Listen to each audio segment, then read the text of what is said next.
am going to talk today about notes and feedback and critiques. Something that as creatives we all want, we all need, but at the same time it's kind of a double-edged sword because we want to make sure that we're not listening to the naysayers, we're not listening to the negative Nellies, we're not listening to those people who are there to tear us down. And we also, on the opposite end of the spectrum, we don't want to be listening to the people who only want to tell us how wonderful we are all the time how wonderful we are. You're so wonderful all the time, so wonderful, because that will never help us to improve either. So there's both of those opposite end of the spectrum.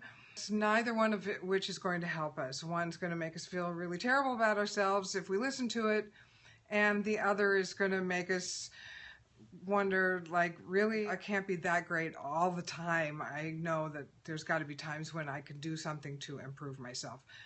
So I'm talking about notes and critique and feedback as a creative person, and how to know whether or not you're getting it from the right person and whether you should be listening to that person and how to figure that out.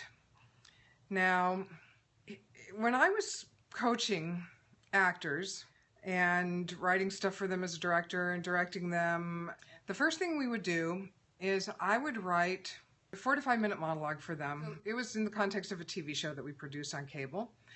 And we'd have them go into a studio and record it. And then they'd come back and watch themselves. And 99% of the actors would be like, oh my God, I cannot watch myself on camera. I cannot watch myself on TV. I cannot watch it. And they would freak out and they didn't want to watch it. And they didn't want to watch it. They didn't want to watch it. And I would force them to sit there with me and watch it. Now, I wasn't necessarily going to sit and critique it with them. I just wanted them to watch it.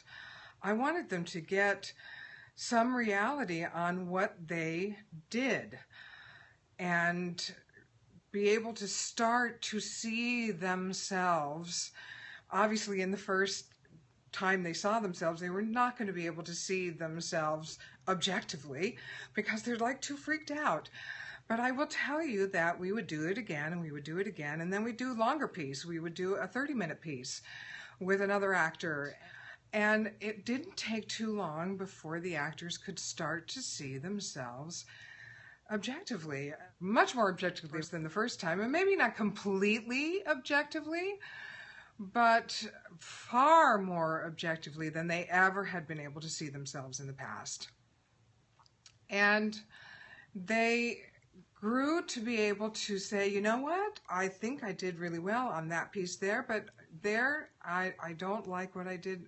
I think I could have been better there. Sometimes I would agree with them, sometimes I disagreed with them, but I thought it was very, very good for them to be able to see themselves and start to be able to watch their performance like they were the audience. And I think if you can get to the point where you can start to develop that sense within yourself, whether you're the writer, whether you're the director, whether you're the actor, of whether you know that you did a decent job or you know that you didn't quite nail it that time, then you can know who to listen to.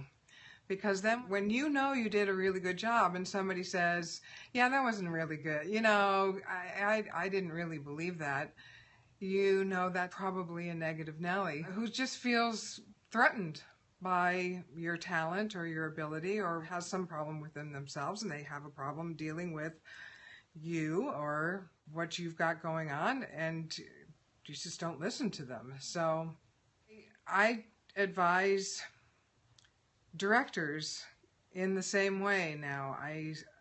I tell them when they have their film and they're getting ready to lock picture, to have a screening for their friends. These don't have to be good friends, but they can be friends. They can actually be friends of theirs.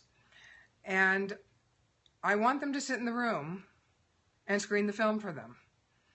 It should not have all of the special effects. It should not have the sound effects. It should not have the music on it yet. It should just be the film.